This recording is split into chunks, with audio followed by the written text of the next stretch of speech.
ఇప్పుడు మనం లోపలికి వెళ్తే ఇక్కడ న్యాచురల్ వెంటిలేషన్ ఉంది సార్ ఇది.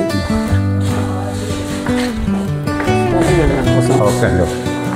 చిమ్నీ టైప్ స్మోకింగ్ వెళ్ళడానికి కోసం చేసే ఒక సింబాలిక్ ఏముందంటే ఒక కోతి కనపరుస్తుంది. ఇది ఏం సింబాలిక్ ಮಾರ್ಕೆ చూపెడుతుందంటే ವೀಕ್ಷಕರೇ ನೀವು ಇಲ್ಲಿ ನೋಡಬಹುದು ಈ ಕಾಣ್ತಕ್ಕಂಥ ಸ್ತಂಭಗಳು ನೀವು ನೋಡಿದ್ರೆ ಎಷ್ಟು ಸ್ಟ್ರೈಟ್ ಫಾರ್ವರ್ಡ್ ಆಗಿದೆ. ಏನಂತಂದರೆ ಯಾವುದೇ ಒಂದು ದಾರನೂ ನಮಗೆ ವ್ಯತ್ಯಾಸ ಕಾಣ್ತಾ ಇಲ್ಲ. ಅಷ್ಟು ಪರ್ಫೆಕ್ಟ್ ಆಗಿ ಏನು ಮಾಡಿದ್ದಾರೆ ಅಂತಂದ್ರೆ ಇಲ್ಲಿ ಸ್ತಂಭಗಳನ್ನು ನಿರ್ಮಾಣ ಮಾಡಿದ್ದಾರೆ. 1652లో హైదరాబాద్ మ్యూజియం కుతుబ్ షా టైంలో కట్టినారు. ఓకే కట్టినారు. ఆ బయట పక్క రూమ్స్ అన్ని గుర్రపుశాలలు.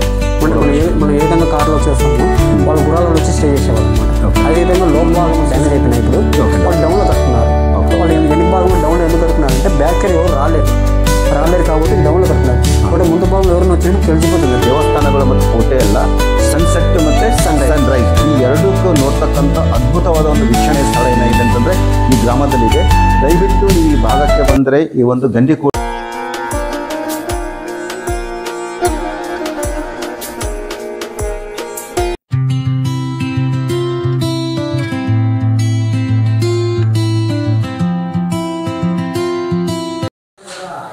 ఈ దేవస్థానం ఆగ్నేయంలో ఒక ఇది పాకశాల ఉందండి. సో ఈ పాకశాల వంట ఏమి దేవుని కోసం నైవేద్యం కోసం చేస్తుంటారు. ఇక్కడ నైవేద్యం ప్లస్ ఇక్కడ అన్నదాన భోజనాలు ఉంటాయి కదా, ప్రసాదం దాని గురించి యూజ్ చేసుకునే వాళ్ళు. ఇక్కడ మనం లోపలికి వెళ్తే ఇక్కడ న్యాచురల్ వెంటిలేషన్ సార్ ఇది. ఇప్పుడు మనం వంటశాలకు వెళ్తేనక అక్కడ కనీసం మనం లైట్ వేసుకొని లోపలికి వెళ్ళలేము అనమాట. ఆ కాలంలో లైటింగ్ లేకోకుండా నైట్ టైం సార్ ఇది. గాలి వెలుతురు ప్లస్ వచ్చేదాని కోసం ఇది. నైట్ టైం వాళ్ళు ఏదైనా చేసుకోవాలంటే స్తంభాలకు పిల్లలకి డీటెయిల్ అంటే కాకడాలు కట్టుకొని వంటలు చేసుకునేవాళ్ళు. ఇది వచ్చేసి చిమ్నీ టైప్ స్మోకింగ్ వెళ్ళేదాని కోసం. చిమ్నీ టైప్ స్మోకింగ్ వెళ్ళేదాని కోసం. ఓకే. తర్వాత ఈ వంటశాల బంతి భోజనశాల సార్, డైనింగ్ హాల్. దాని విశేషత ఏముందో చెప్పండి. పాకశాలంలో మేము 4 స్తంభాలు చూస్తే ఏమన్నామంటే 3 స్తంభాలకి ఒకే రకమైన ఒక డిజైన్ ఉంది. కానీ ఈ ఒక స్తంభానికి ఏమంటే ఇక్కడ భోజనం చేసే ఒక సింబాలిక్ ఏముందంటే ఒక కోతి కనపడిస్తుంది. ఇది ఏం సింబాలిక్ మాకు చూపెడుతుందండి. అది అంటే ఇక్కడ బంతి భోజనశాల ఉంది సార్. ఇక్కడ బంతి భోజనం అంటే అటుపక్క ఇటుపక్క కూర్చొని తినేవాళ్ళు అనమాట. అంటే ఇక్కడ కూర్చొని ఈ విధంగా కోతి ఏ విధంగా కూర్చుందో కూర్చొని తినేదానికోసం ఇక్కడ బంతి భోజనశాల. ఇప్పుడు బఫెట్ టైప్ లాగా లేకుండా బంతి భోజనశాల అంటే అటుపక్క ఇటుపక్క కూర్చొని మధ్యలో వడ్డించుకుని వెళ్తారు సార్. అందువల్ల ఇది బంతి భోజనశాల. ఇంకోటి వచ్చేసి ఈ పిల్లర్స్ సార్. మనకు పిల్లర్స్ వచ్చేసి ఒకటే లైన్లో ఉంటుంది, ఒకటే స్టడీగా ఉంటుంది. ప్లస్ వచ్చేసి పిల్లర్ డిజైన్ అనేది ఒకేలా ఉన్న కొద్ది తేడాతో విశ్రంతో ఉంటుంది సార్. ఇంకోటి ఆ కట్టుపక్క గోడ కానీ ఇది కానీ స్మూత్గా ఉంటుంది. అంటే అంతా హ్యాండ్ వర్క్ అనమాట. ಸೊ ವೀಕ್ಷಕರೇ ನೀವು ಇಲ್ಲಿ ನೋಡಬಹುದು, ಇಲ್ಲಿ ಕಾಣ್ತಕ್ಕಂಥ ಸ್ತಂಭಗಳು ನೀವು ನೋಡ್ರೆ ಎಷ್ಟು ಸ್ಟ್ರೈಟ್ ಫಾರ್ವರ್ಡ್ ಆಗಿದೆ. ಏನಂತಂದರೆ ಯಾವುದೇ ಒಂದು ದಾರನೂ ನಮಗೆ ವ್ಯತ್ಯಾಸ ಕಾಣ್ತಾ ಇಲ್ಲ. ಅಷ್ಟು ಪರ್ಫೆಕ್ಟಾಗಿ ಏನು ಮಾಡಿದ್ದಾರೆ ಅಂತಂದರೆ ಇಲ್ಲಿ ಕಂಬಗಳನ್ನು ನಿರ್ಮಾಣ ಮಾಡಿದ್ದಾರೆ. ಸೊ ಇಲ್ಲಿ ಎಲ್ಲ ಕಂಬಗಳು ನೋಡಲು ಒಂದೇ ಥರ ಕಂಡ್ರೂ ಎಲ್ಲ ಕಂಬಗಳು ಒಂದೇ ಥರ ಇಲ್ಲ. ಇಲ್ಲಿ ಬೇರೆ ಬೇರೆಯಾದಂಥ ಒಂದು ಕಲೆಗಳೇನಾಗಿದೆ ಅಂತಂದರೆ ಇಲ್ಲಿ ನಿರ್ಮಾಣ ಮಾಡಿರಿದಾಗ ಏನಾಗುತ್ತೆ ನಮಗೆ ಕಾಣ್ತಾ ಇದೆ. ನೀವು ನೋಡ್ಬೋದು ಎಷ್ಟು ಅದ್ಭುತವಾಗಿ ನಿರ್ಮಾಣ ಮಾಡಿದ್ದಾರೆ. ಯಾವುದೇ ಒಂದು ಇನ್ಸ್ಟ್ರೂಮೆಂಟ್ ಇರಲಾರದೆ ಆಗಿನ ಕಾಲದಲ್ಲಿ ಏನು ಒಂದು ಬುದ್ಧಿಯನ್ನು ಉಪಯೋಗ ಮಾಡಿ ಈ ಒಂದು ಕಟ್ಟಡ ನಿರ್ಮಾಣ ಮಾಡ್ತಿದ್ರು ಗೊತ್ತಿಲ್ಲ. ಎಷ್ಟು ಅಕ್ಯುರೇಟ್ ಆಗಿ ಎಷ್ಟು ಸ್ಟ್ರೇಟ್ ಫಾರ್ವರ್ಡ್ ಆಗಿ ಈ ಕಂಬಗಳು ಒಂದು ಸಾಲನ್ನು ಏನು ಮಾಡಿದ್ದಾರೆ ಅಂತಂದರೆ ನಿರ್ಮಾಣ ಮಾಡಿದ್ದಾರೆ. ನೀವು ನೋಡ್ಬೋದು ಇಲ್ಲಿ. ఇప్పటిదాకా మనకి గంది కోట ఈ గ్రామ విశేషత గురించి, తర్వాత కోట గురించి, తర్వాత కోట లోపల ఉన్నంత అది బందికాని కానీ, తర్వాత చార్మినార్ కానీ, తర్వాత మసీద్ ఒక జామియా మసీద్ సార్. ఫస్ట్ వచ్చేసి జుమ్మా మసీద్ సార్. అది జుమ్మా మసీద్ 1652లో హైదరాబాద్ మ్యూజియం కుతుబ్ షా టైంలో కట్టినారు సార్. అది కట్టినారు. ఆ బయట పక్క రూమ్స్ అన్ని గుర్రపుశాలలు. అంటే మనం ఏ విధంగా కార్లో వచ్చేస్తామో వాళ్ళు గుర్రాలలో వచ్చి స్టే చేసేవాళ్ళు అనమాట. అదేవిధంగా లోప భాగం వచ్చేసి సత్రాల టైప్ లాగా. మనం ఇప్పుడు ఏదైనా ఫెస్టివల్ మనకి ఎక్కడికైనా టూర్కి వెళ్ళినప్పుడు మనం ఏ విధంగా లాడ్జింగ్ లాగా రూమ్లలో ఉంటామో ఆ కాలంలో ఏదైనా ఫెస్టివల్ జరిగేటానికి అక్కడికి వచ్చి స్టే చేసేవాళ్ళు అనమాట. 1 డే 2 డే ఉండి తర్వాత వెళ్ళిపోయేవాళ్ళు. సత్రాల టైప్ లాగా యూజ్ చేసుకునేవాళ్ళు. అది అక్కడ చుట్టుపక్కల ఒక గ్రిల్ ఉంటుంది లెఫ్ట్ సైడ్కు. ఆ పక్కన వచ్చేసి గ్రిల్ బాగుంది. అంటే కొన్నిట్లో వాటర్ అక్కడ న్యాచురల్ ఫిల్టర్ ఇక్కడికి వస్తాయి. వచ్చిన వాటర్ను వీల్ టైప్ల పైన ట్యాంక్లో పోసాక చుట్టూ రూమ్స్కు ప్లస్ మధ్యలో ఉజుకానకు. ఇంకోటి వచ్చేసి మీరు గండి కూడా రహస్యం అంటారు కదా సార్. ఇంత కోట లోపలికి వచ్చిన తర్వాత ఈ ముందు భాగంలో టెంపుల్ కట్టుకున్నారు. అంటే వరదలు తెచ్చిన తర్వాత అప్పుడు ఆ కాలంలో ఏం చేస్తే వాళ్ళు ధాన్యం మీద వాళ్ళ నివాసం పైన అటాక్ చేసేవాళ్ళు అనమాట. అటాక్ చేసేవాళ్ళు. అందుభాగంలో ముందు భాగంలో టెంపుల్ కట్టుకొని దీని మాధవరాజ టెంపుల్ బ్యాక్ సైడ్ లో Rani Mahal, Raj Mahal plus gun pound అంటే మొత్తం డ్యామేజ్ అయిపోయినాయి. ఇప్పుడు వాళ్ళు డౌన్ లో కట్టుకున్నారు. వాళ్ళు వెనక భాగంలో డౌన్ లో ఎందుకు కట్టుకున్నారంటే బ్యాక్ సైడ్ ఎవరు రాలేరు. రాలేరు కాబట్టి డౌన్లో కట్టుకున్నారు. బట్ ముందు భాగంలో ఎవరైనా వచ్చినప్పుడు తెలిసిపోతుంది అతనికి. అతను తెలిసిపోయినప్పుడు అతనితో అటాక్ చేయొచ్చామో చేయలేమా, చేసేపోయి చేస్తాడు. ఒకవేళ చేయలేకపోతే కనుక అతను నా బలమైన ఉంటే కనుక ఇటు పక్కన రాయల చెరువు పైన కోట పైన ఎస్కేప్ రూమ్ ఉంది. ఎస్కేప్ రూమ్ ఉంది అంటే వాళ్ళ చేతిలో చావుకోకుండా ఆ ఎస్కేప్ నుంచి వాళ్ళు గుత్తి కూడా వెళ్ళిపోయేవాళ్ళు. ఇక్కడ వాళ్ళు నిజాం వాళ్ళు ఏ విధంగా వచ్చినారంటే వాళ్ళు 1652లో హైదరాబాద్ మ్యూజియం కుల్కుతుబ్ షా వాళ్ళు ఫలానా ఏరియా మాకు బాగుందని చెప్పేసి విజయనగరం వాళ్ళతో అటాక్ అయినారు సార్. వాళ్ళు చేస్తే వాళ్ళు ఏం చెప్పారంటే సంప్రదాయం జరిగింది అనమాట. మీకు గుత్తి కోట ఇస్తాం, మాకు గండి కోట ఇవ్వని చెప్పేసి 3 నెలలు ఏకదిరిగా దీనిపై పోరాడినారు సార్. కానీ కోట లోపలికి రాలేకున్నారు. భద్రత ఉంది కాబట్టి, చుట్టూ లోయ ఉంది కాబట్టి కోట లోపలికి రాలేకున్నారు.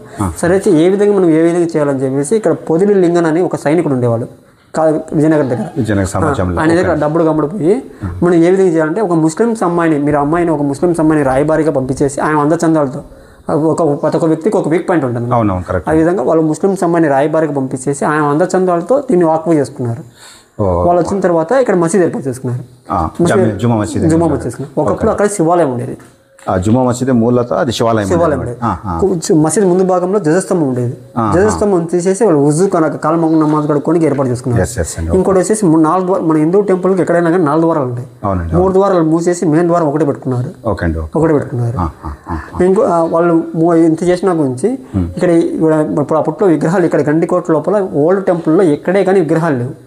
ఎందుకు లేవంటే కనుక నిజాములు వచ్చిన తర్వాత మన ఇన్నాళ్ళు ఇబ్బంది పెట్టినారు. వాళ్ళ హిందూ ఐటమ్స్ ఏమేమి ఉండకూడదు, మనమే ఉండాలనే ఉద్దేశంతో వీళ్ళని ఏ విధంగా బయటికి పంపించాలని ఒక కుట్రతో అప్పట్లో వచ్చేసి గోల్డ్ చౌక కదా, పంచలో విగ్రహాలు, గోల్డ్ సిల్వర్ అవి మొత్తం పంచలో విగ్రహాలని తీసుకొచ్చి అవన్నీ కరగబెట్టేసి పెరింగ్ బాల్స్ తయారు చేసినారు. పెరింగ్ బాల్స్ ప్లస్ క్యానియన్ తయారు చేసినారు.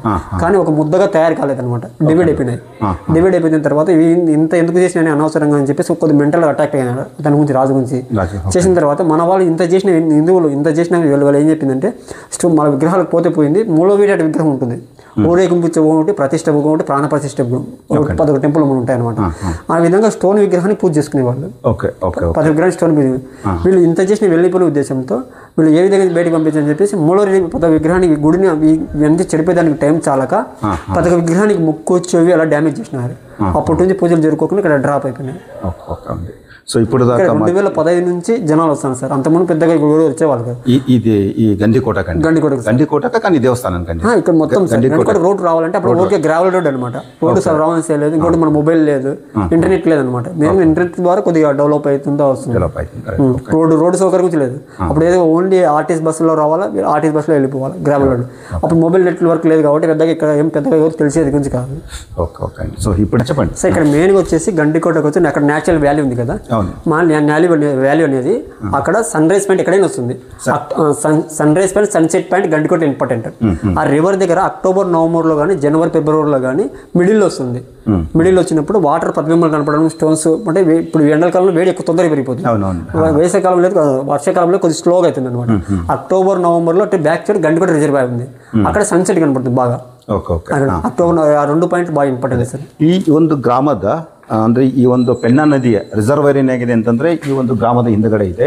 ವಿಶೇಷವಾಗಿ ಗಂದಿಕೋಟೆಯಲ್ಲಿ ಬರೀ ದೇವಸ್ಥಾನಗಳು ಮತ್ತು ಕೋಟೆ ಅಲ್ಲ, ಸನ್ಸೆಟ್ ಮತ್ತು ಸನ್ರೈಸ್ ಈ ಎರಡಕ್ಕೂ ನೋಡ್ತಕ್ಕಂಥ ಅದ್ಭುತವಾದ ಒಂದು ವೀಕ್ಷಣೆಯ ಸ್ಥಳ ಏನಾಗಿದೆ ಅಂತಂದರೆ ಈ ಗ್ರಾಮದಲ್ಲಿದೆ.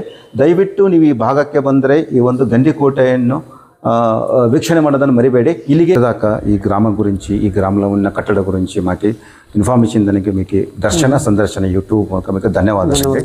ಸೊ ಭಕ್ತರೇ, ಈ ಒಂದು ಗ್ರಾಮಕ್ಕೆ ಬಂದು ನೀವು ಸೇರ್ಕೊಳ್ಬೇಕಂತಂದರೆ ಈ ಬೆಂಗಳೂರಿಂದ 280 ಕಿಲೋಮೀಟರ್ ಏನಾಗುತ್ತೆ ಅಂದರೆ ಈ ಗಂದಿಕೋಟೆಗೆ ಆಗುತ್ತೆ. ನಾವು ಹೈದರಾಬಾದಿಂದ ಬರಬೇಕಾದ್ರೆ 360 ಕಿಲೋಮೀಟರ್ ದೂರ ಆಗುತ್ತೆ. ನಿಮಗೆ ಬೆಂಗಳೂರಿಂದ ಬರಬೇಕಾದ್ರೆ ಜಮ್ಮಲಮಡುಗು ಬರಬೇಕು. ಜಮ್ಮಲಮಡುಗು ಕಡಪ ಜಿಲ್ಲೆಯಲ್ಲಿ ಬರ್ತಕ್ಕಂಥ ಒಂದು ತಾಲೂಕಾ ಕೇಂದ್ರ. ಆ ತಾಲೂಕಾ ಕೇಂದ್ರದಿಂದ ಕೇವಲ 15 ಕಿಲೋಮೀಟರ್ದಲ್ಲಿ ಏನಾಗುತ್ತೆ ಅಂದರೆ ನಮಗೆ ಗಂದಿಕೋಟೆ ಬರುತ್ತೆ. ಅದೇ ರೀತಿಯಾಗಿ ನೀವು ರೈಲ್ವೆ ಫೆಸಿಲಿಟಿ ಬೇಕಂತಂದರೆ ಈ ಒಂದು ಗಂದಿಕೋಟೆಯಿಂದ 18 ಕಿಲೋಮೀಟರ್ ದೂರದಲ್ಲಿ ಅಂತಂದರೆ ಅದೇ ಒಂದು ಜಮ್ಮಲಮಡುಗದಲ್ಲಿ ಏನಾಗುತ್ತೆ ಅಂದ್ರೆ ನಮ್ಗೆ ರೈಲ್ವೆ ಸ್ಟೇಷನ್ ಇದೆ. ನೀವು ಟ್ರೈನಿಗೆ ಬರೋರು ಏನಾಗಿದೆ ಅಂತಂದ್ರೆ ನೀವು ಮುದ್ದನ್ನೂರು ಅಂತ ಬರುತ್ತೆ. ನೀವು ಟ್ರೈನಿಗೆ ಬರೋಂಗಿತ್ತಂದರೆ ನೀವು ಟ್ರೈನಿಗೆ ಬಂದು ಜಮ್ಮಲಮಡುಗಂದು ಏನು ಮಾಡೋದಂತಂದ್ರೆ ನೀವು ಈ ಒಂದು ಗಂದಿಕೋಟೆಗೆ ಬಂದು ತಪ್ಪದೇ ನೀವು ಈ ಒಂದು ಗಂದಿಕೋಟೆಗೆ ಬಂದು ನೀವು ವೀಕ್ಷಣೆಯನ್ನು ಮಾಡಿ ಭಾಳ ಅದ್ಭುತವಾದಂಥ ಕೋಟೆ ಮತ್ತು ನಮ್ಗೆ ಕ್ಯಾನಿಯೋನ್ ಇದೆ, ಅಲ್ಲಿ ಕಣಿವೆ ಇದೆ. ಅದೇ ರೀತಿ ಏನಿದೆ ಅಂತ ನಮ್ಗೆ ಇಲ್ಲಿ ಇಷ್ಟುವರೆಗೆ ನೀವು ನೋಡಿರ್ತಕ್ಕಂಥ ಒಂದು ಮಾಧವರಾಯ ದೇವಸ್ಥಾನ ಏನಾಗುತ್ತೆ ಅಂದರೆ ಭಾಳ ಸುಂದರವಾಗಿ ನಿರ್ಮಾಣ ಮಾಡಿರ್ತಕ್ಕಂಥ ವಿಜಯನಗರ ಸಾಮ್ರಾಜ್ಯ ಕಾಲದಲ್ಲಿ ನಿರ್ಮಾಣ ಮಾಡಿರ್ತಕ್ಕಂಥ ದೇವಸ್ಥಾನಗಳು, ಕಟ್ಟಡಗಳು ಏನಾಗುತ್ತೆ ಅಂದರೆ ನಮ್ಗೆ ಇಲ್ಲಿ ನೋಡಲು ಸಿಗುತ್ತೆ. ಸೊ ಇಲ್ಲಿಗೆ ನಾನು ಈ ವಿಡಿಯೋನ ಮುಗಿಸುತ್ತೇನೆ.